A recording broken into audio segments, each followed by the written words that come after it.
इतिहास सिर्फ राजाओं और लड़ाइयों की कहानी नहीं है।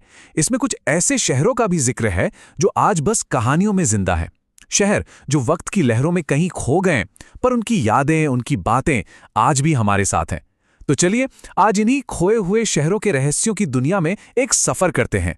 कहते हैं कि ये शहर इतने शानदार थे, इतने भव्य थे कि देवता भी देखकर हैरान रह जाते थे। लेकिन फिर वक्त का पहिया घूमा, प्रकृति ने करवट ली और शायद इंसानी घमंड ने उन्हें हमेशा के लिए समंदर की गहराइयों में सुला दिया। तो आज की हमारी ये पड़ताल दो ऐसे ही महान खोए हुए शहरों पर है। एक है द्वारका और दूसरा है एटलांटिस। और यकीन मानिए, इन दोनों की कहानियां हमें बहुत कुछ सिखाती हैं। तो हमारी कहानी शुरू होती है भारत की पवित्र भूमि से, गुजरात के समुद्र तट के पास बसी एक महान नगरी से। नाम था उसका द्वारका। ये नगरी थी भगवान श्री कृष्ण की राजधानी द्वारका। और शास्त्रों की माने तो ये सिर्फ एक शहर नहीं था, बल्कि एक दिव्य रचना थी। एक ऐसी जगह जो जमीन पर स्वर्ग जैसी थी। जरा सोचिए कैसा रहा होगा वो शहर द्वारका। कहते हैं सोना, चांदी और न जाने कितने कीमती रत्न, उनसे ये शहर जगमगाता था। सड़कें एकदम चौड़ी और महल तो मानो आसमान को छू रहे थे। और हाँ, समुद्र से बचाने के लिए इसके चारों ओर मजबूत विशाल दीवारें थीं। एक किला ही समझिए।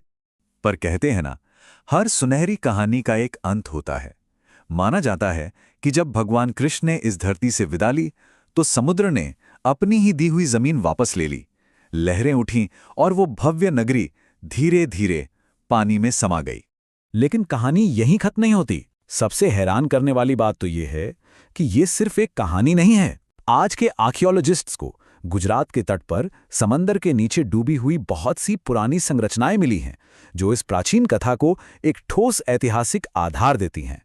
अच्छा, अब अपनी कहानी का रुख थोड़ा पश्चिम की ओर मोड़ते हैं, एक ऐसी सभ्यता की तरफ जिसका जिक्र यूनान के महान दार्शनिक प्लेटो ने अपनी लिखाई में किया था। ये कोई मामूली द्वीप नहीं था।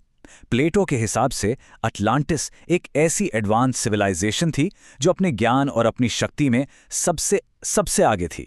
देखिए, अटलांटिस की कहानी एक सबक की तरह है। वो लोग तकनीक और विज्ञान में अपने जमाने से कहीं आगे थे, लेकिन जैसे जैसे उनकी ताकत बढ़ी, उनका घमंड भी आसमान छूने लगा। वो न्याय और नैतिकता का रास्ता भूल गए और आखिरकार उन्हें दैवीय दंड मिला। प्लेटो लिखते हैं कि भूकंप आया, बाढ़ आई और सिर्फ एक दिन और एक रात में वो पूरा का पूरा द्वीप समंदर की गहराइयों में कहीं खो गया। एक पल में सब कुछ खत्म। और यहीं पर सबसे बड़ा सवाल खड़ा होता है, क्या अटलांटिस सच में था, या फिर यह सिर्फ इंसानी घमंड के अंजाम को लेकर एक चेतावनी भरी कहानी थी? ये एक ऐसा रहस्य है जो आज भी अनसुलझा है। तो अब हमारे पास दो शहर हैं, दोनों ही समंदर में खो गए। आइए अब जरा देखते हैं कि इन दोनों कहानियों में क्या एक जैसा है और क्या अलग है। तो जब हम इन दोनों शहरों को एक साथ रख के देखते हैं ना, तो एक बहुत ही दिलचस्प तस्वीर सामने आती है। देखिए, द्वारका क्या है? वो आस्था और इतिहास का एक संगम है। उसकी जड़ें सीधे भारत की आत्मा से जुड़ी हैं। और दूसरी तरफ है एटलांटिस, जो ज्ञान और एक चेतावनी का प्रतीक है। वो हमें बताती है कि इंसानी घमंड का अंजाम क्या हो सकता है। तो एक तरफ एक पवित्र जगह और दूसरी तरफ एक फिलॉसफिकल कहानी। और इन दोनों कहानियों का जो सार है, वो एक ही संदेश में छिपा है। कोई भी सभ्यता, चाहे वो कितनी भी ताकतवर हो, कितनी भी दिव्य क्यों ना हो, वो अमर नहीं होती। तो इन कहानियों से आखिर हम क्या सीखते हैं? चलिए इस पर थोड़ा और सोचते हैं। देखिए, द्वारका और अटलांटिस, ये शायद उन अनगिनत रहस्यों में से सिर्फ दो हैं जो समुंदर की गहराइयों में आज भी छिपे हुए हैं। कौन जाने वहां और कितनी ही कहानियां दफन होंगी। और जब तक ये रहस्य अनसुलझे रहेंगे, ये खोए हुए शहर इंसानी कल्पना और इतिहास के बीच एक पुल का काम करते रहेंगे, जो हमें हमेशा हमारी जड़ों की और हमारी हदों की याद दिलाते रहेंगे।